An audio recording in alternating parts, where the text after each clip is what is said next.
If you survived, you were just incredibly lucky, as I was.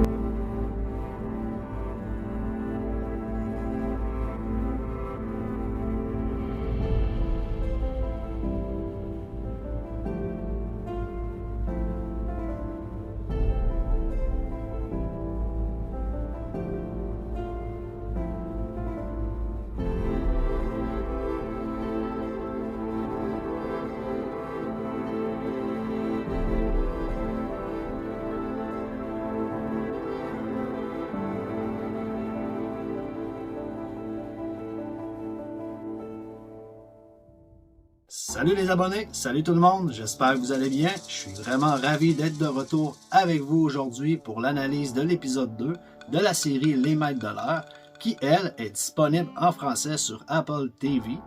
Si vous aimez cette vidéo, n'hésitez pas à la partager, laissez un pouce bleu, abonnez-vous, laissez des commentaires, toujours très appréciés. Donc sans plus attendre, nous allons commencer l'analyse de l'épisode 2. Jusqu'à présent, très satisfait de l'épisode 2 et de la série Les Maîtres de l'Air.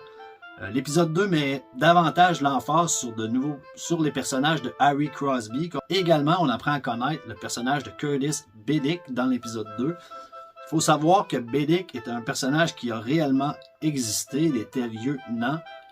Au début du 100e groupe de bombardement, il était présent. Il était pilote de B-17. Et c'est là que j'ai un point négatif à apporter dans la série. Ils nous présentent un Curtis Bedick qui nous disent qu'il vient de New York. On dirait qu'ils essaient de nous en faire un Yankee, un mythe. C'est là où j'ai un problème, c'est que Curtis est né au Wisconsin. Il n'est pas du tout né à New York. Il a même passé ses années de formation avant d'entrer à l'armée en Californie. Je peux comprendre pourquoi Spielberg et Tom Hanks ont choisi le personnage de Curtis Bedick, car c'est un personnage légendaire avec des histoires vraiment intéressantes à raconter. Mais ça vient me chercher. Ce que je trouve injuste envers l'homme, c'est qu'ils nous décrivent même pas le réel lieu de naissance à Curtis. Tant qu'à décrire un personnage tel comme il était, il devrait commencer par nous dire son réel lieu de naissance. C'est mon opinion. C'est le petit côté négatif de l'épisode, mais rien de grave. L'acteur qui joue son rôle joue très bien le rôle, ça c'est positif. Mais le mensonge envers Curtis n'aide aucunement le véritable Curtis Bedick. L'épisode 2 commence, nous avons Johnny Egan sur l'aile de l'avion en compagnie de Curtis. On peut apercevoir la détresse, je peux appeler ça comme ça, de Johnny Egan qui demande à Bedick de le frapper en plein visage. Johnny Egan se fait rétrograder à nouveau. Il devient le commandant du 418e groupe de bombardement. L'histoire se transporte 3 semaines plus tard, le 16 juillet 1943. Et c'est vraiment intéressant. C'est là qu'on apprend à connaître le chef mécanicien âgé de 19 ans, Ken Lemons. Il y a vraiment un chapitre consacré aux mécaniciens dans le livre Les Maîtres de l'Air, qui nous parle dans la série des mécaniciens.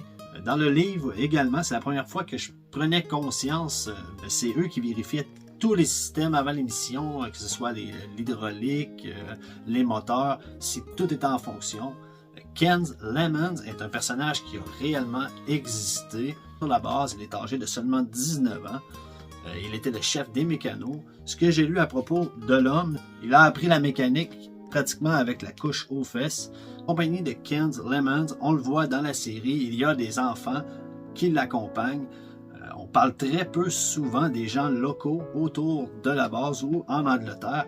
L'Angleterre, la vie normale n'existait plus. La guerre était déjà commencée depuis 3-4 ans. On voit les enfants avec les mécaniciens. Les mécaniciens, Ken Lemons semble prendre bien soin des enfants. Les parents sont soit morts, soit emprisonnés, ou soit travaillent pratiquement des 12 à 16 heures par jour dans les usines pour aider l'effort de la guerre. Donc, on voit que les enfants accompagnent les mécaniciens. J'ai trouvé ça vraiment excellent, même que ça m'a touché. Ça m'a vraiment fait prendre conscience de l'importance des mécaniciens et de leur vie, de leur style de vie sur la base. Lors de la présentation du mécanicien Ken Lemons, on peut apercevoir à l'arrière un crash d'avion de B-17 lors d'un entraînement.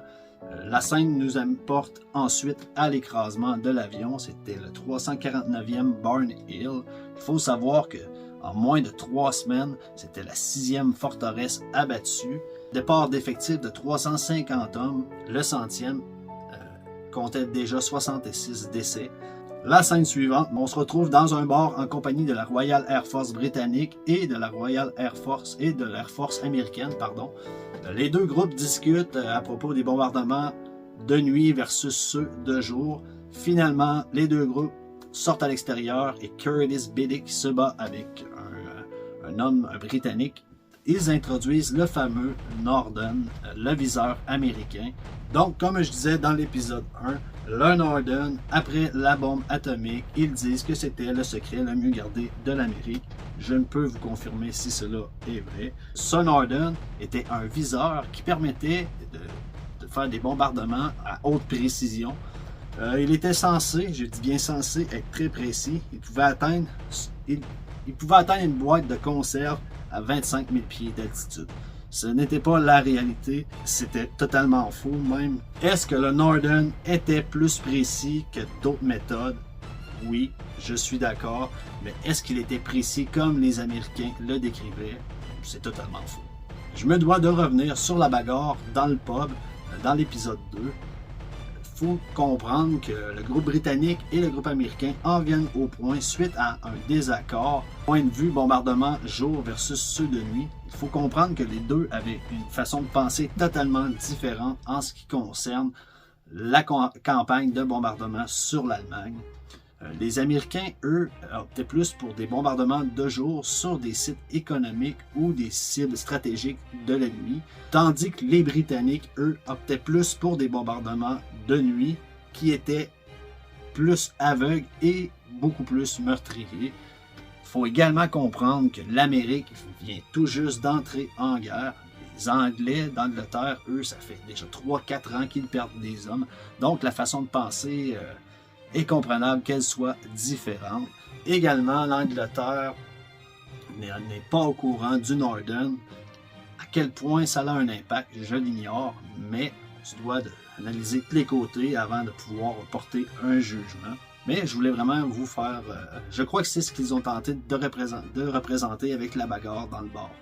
Par la suite, briefing sur la mission, ce sera la mission sur la Norvège.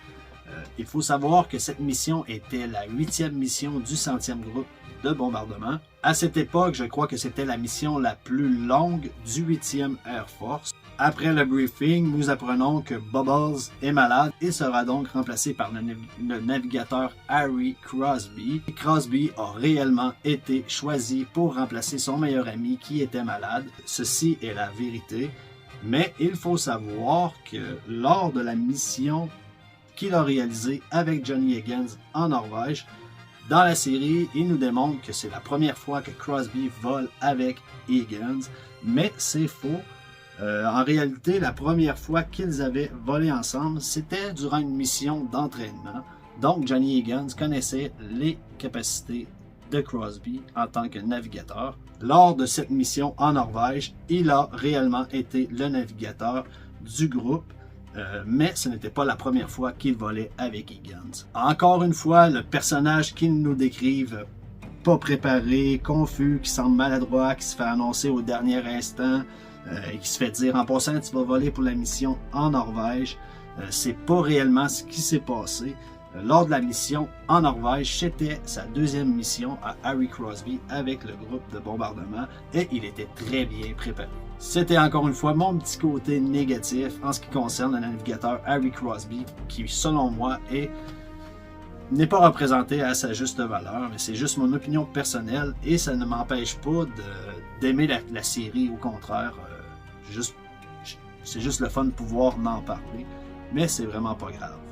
Peut-être, encore une fois, que lors des prochains épisodes, cela va s'améliorer. Les hommes partent en direction de la mission sur la Norvège. Durant cette mission, l'avion de Biddick va être touché. Il va perdre un moteur qui est atteint par un tir de flak. Une fois, j'ai adoré la scène de combat. C'est juste du positif. J'ai vraiment accroché. Une fois la bagarre terminée, L'avion de Curtis Bedick étant touché, le commandant Johnny Higgins prend la décision de réduire la vitesse de tout le groupe et d'escorter l'avion de Curtis. Il le sauve et c'est là que Crosby va entrer. Là, je reconnais le Crosby décrit dans le livre, bien organisé, méthodique.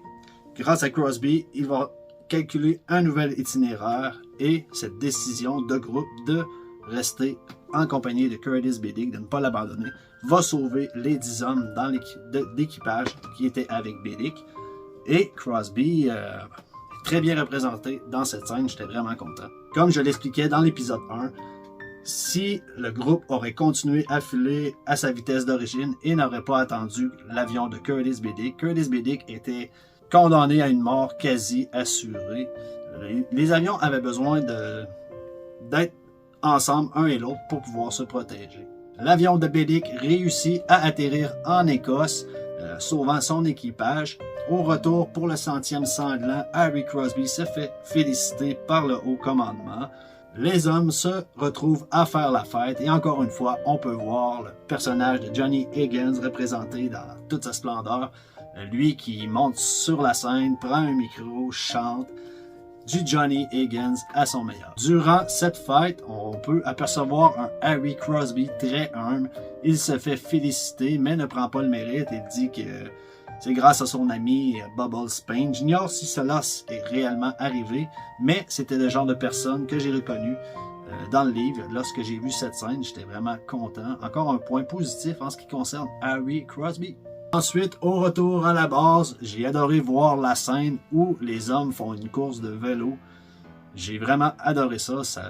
Ça représente vraiment l'union qu'avaient ces hommes et c'est vraiment différent des autres guerres. Les hommes faisaient vraiment la fête. Scène suivante, la dernière scène de l'épisode, on voit Johnny Higgins, Buck et Bucky discuter ensemble. On en apprend plus sur Buck. Il nous raconte une histoire de jeunesse par rapport à son père. J'ai vraiment trouvé ça intéressant d'apprendre à en connaître davantage sur le personnage. Déjà, la conclusion de l'épisode 2. J'ai pas encore regardé l'épisode 3. Je compte le faire dans les prochains jours. Donc, tout cela reste à suivre. Je compte également faire un retour sur des vidéos entourant des mystères. Il y aura sûrement un nouveau tirage prochainement. Tout cela reste à suivre. Je vais vous tenir informé. Donc, faites attention à vous et on se revoit pour une prochaine vidéo.